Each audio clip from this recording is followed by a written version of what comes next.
2 நாள் நோன்பு வைக்க வேண்டும் என்றால் எதை நாங்கள் வைப்பது?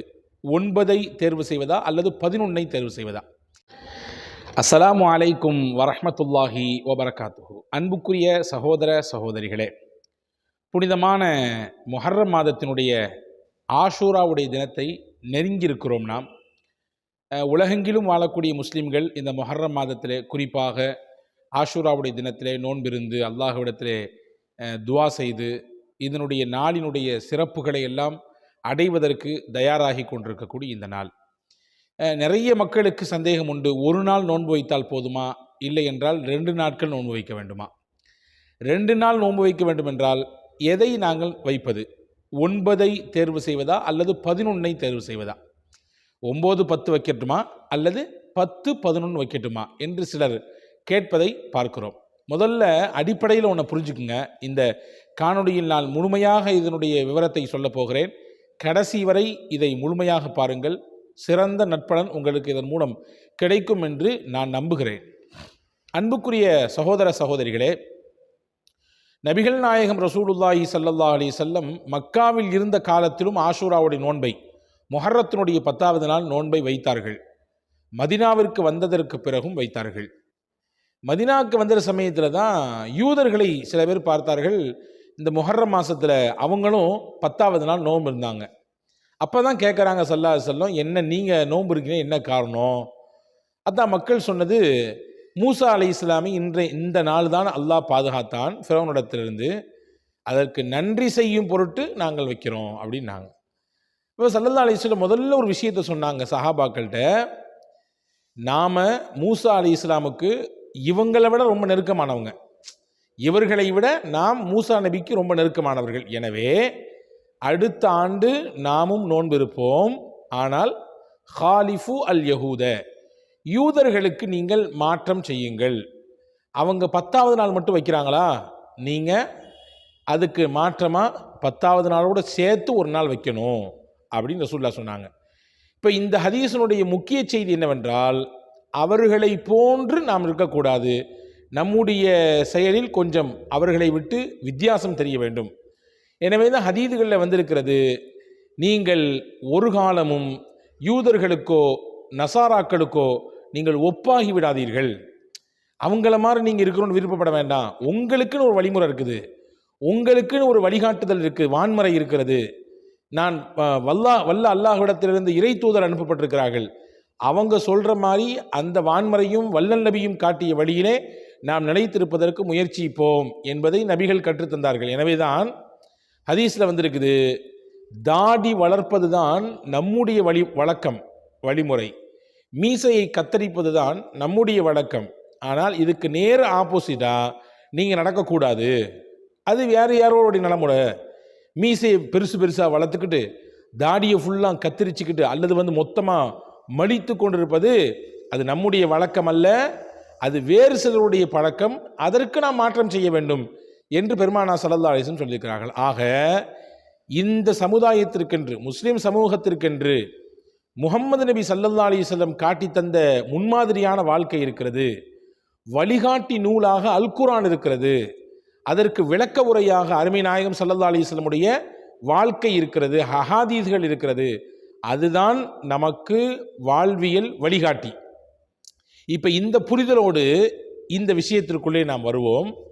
நபி ஸல்லல்லாஹு அலைஹி வஸல்லம் அவர்கள் ஸல்லல்லாஹு அலைஹி வஸல்லம் சொன்னாங்க, அடுத்த ஆண்டு நான் ஹயாத்தோடு இருந்தால், இப்னு அப்பாஸ் ரலியல்லாஹுடைய அறிவிப்பு, ரசூலுல்லாஹ் சொன்னாங்க சஹாபாக்களை பார்த்து, சூமு யௌம ஆஷூரா, ஆஷூரா தினத்திலே நீங்கள் எல்லோரும் நோன்பிருங்கள், வஹாலிஃபு ஃபீஹி அல் யஹூத, யூதர்களுக்கு அதிலே மாற்றம் செய்யுங்கள், அவங்க ஒரு நாள் மட்டும் வைக்கிறாங்க. எனவே சூமு கபுலஹு யௌமா அவ் பஅதஹு யௌமா, ஒரு நாள் முன்னாடி சேர்த்து வைங்க அல்லது ஒரு நாள் பின்னாடி சேர்த்து வைங்க. இந்த ஹதீதிலிருந்து ரசூலுல்லாஹி ஸல்லல்லாஹு அலைஹி வஸல்லம் 9வது நாள் முதல்ல சொல்கிறாங்க, அடுத்து 2வது தான் 11வது சொல்கிறாங்க. அந்த அடிப்படையில் பார்க்கும் பொழுது 9வது நாளை தேர்வு செய்வது சிறப்பு. 11வது நாள் தேர்வு செய்வதை விட, அதாவது 9, 10 வைப்பது தான் 10, 11 வைப்பதை விட சிறப்பு என்று சில அறிஞர் பெருமக்கள் சொல்கிறாங்க. ஒன்று. இன்னொரு முக்கியமான காரணம், 3 காரணம் நான் இதை சொல்லுவேன். 9, 10 வைப்பது சிறப்பு என்பதற்கு 3 காரணங்கள் சொல்லுவேன். அதிலே முதல் காரணம், ரசூலுல்லாஹ் அந்த ஹதீஸை சொல்லும் பொழுது முதன்மைப்படுத்துவது எதை என்றால், நீங்கள் ஒரு நாள் முன்னால் வையுங்கள், இல்லை என்றால் ஒரு நாள் பின்னால் வையுங்கள். இப்போ வார்த்தையே நமக்கு சுட்டி காட்டுகிறது 9, 10 சிறப்பு. வாய்ப்பில்லாதவர்கள் 10, 11. அந்த ரெண்டாவது தான் அதை தேர்வு செய்யணும். ஒன்று. ரெண்டாவது விஷயம், ரசூல் ஸல்லல்லாஹு அலைஹி வஸல்லம் ஹயாத்தில் இருக்கும் பொழுதே சொன்னாங்க. முஸ்லிம் ஷரீஃபில் இந்த ஹதீஸ் வந்திருக்கிறது. இப்னு அப்பாஸ் ரதியல்லாஹு அன்ஹு இந்த ஹதீஸ் அறிவிப்பு செய்கிறாங்க. லஇன் பகீது இலா காபில் லஅசூமன்ன தாசிஅன். நாங்கள் ரசூலுல்லாஹ், அடுத்த ஆண்டு நான் ஹயாத்தோடு இருந்தால் நான் 9வது நாளையும் சேர்த்து வைப்பேன். 10வது நாள் வைப்பது ஆஷூராவுடைய தினம், அதில் எந்த மாற்று கருத்தும் இல்லை. 10வது நாள் சிறப்பிற்குரிய நாள், அதுதான் ஆஷூராவுடைய தினம். இப்போ ஹிலாஃபுல் யஹூத், யூதர்களுக்கு மாற்றம் செய்ய வேண்டும் அல்லவா, அவங்கள மாதிரி நம்மளும் இருக்கக்கூடாது. கொஞ்சம் நம்மளுடைய செயலில் டிஃப்ரெண்ட்டாக காட்டணும். நாயகத்தினுடைய வழிகாட்டுதல் நமக்கு வெளிப்பட வேண்டும். இப்போ ஸல்லல்லாஹு சொன்னாங்க, அடுத்த வருஷம் நான் இருந்தா 9வது நாள் வைப்பேன்னு நாங்கள் ஸல்லல்லாஹு அலைஹி. அப்போ இந்த ஹதீஸும் 9, 10 வைப்பது தான் சிறப்பு என்பதை சுட்டி காட்டுகிறது. ஏன்னா ரசூலுல்லாஹ் ஒரு நாள் முன்னாடி வைங்க அல்லது ஒரு நாள் பின்னாடி வைங்கன்னு சொன்ன நபிகள் நாயகம் அவர்களே சொல்லுகிறார்கள், நான் அடுத்த வருஷம் ஹயாத்தா இருந்தேன்னா 9வது நாள் சேர்த்து வைப்பேன்றாங்க. அப்போ 9, 10 சிறப்பு என்பதற்கு இந்த ஹதீஸும் முக்கியமான காரணம். மூணாவது விஷயம், 9, 10 தேர்வு செய்வதற்குரிய முக்கியமான நோக்கங்களின் மூணாவது விஷயம், இன்னைக்குள்ள காலகட்டத்தில் நாளைக்கு என்ன நடக்குது என்பது இல்லை, அடுத்த 1 மணி நேரத்தில் என்ன நடக்கப் போகிறது என்பதை தெரியாத நிலையிலே நாம் தத்தளித்துக் கொண்டிருக்கிறோம். என்னவெல்லாமோ நடந்து விடுகிறது. மரணம் மனிதர்களை ஒவ்வொருவரையும் துரத்தி கொண்டே இருக்கிறது. அதிலிருந்து யாரும் தப்ப முடியாது என்பதை நம்பி இருக்கிறோம். மௌத்தை நம்பிதான் வாழ்க்கை, அதிலே மாற்றுக்கிறது இல்லை.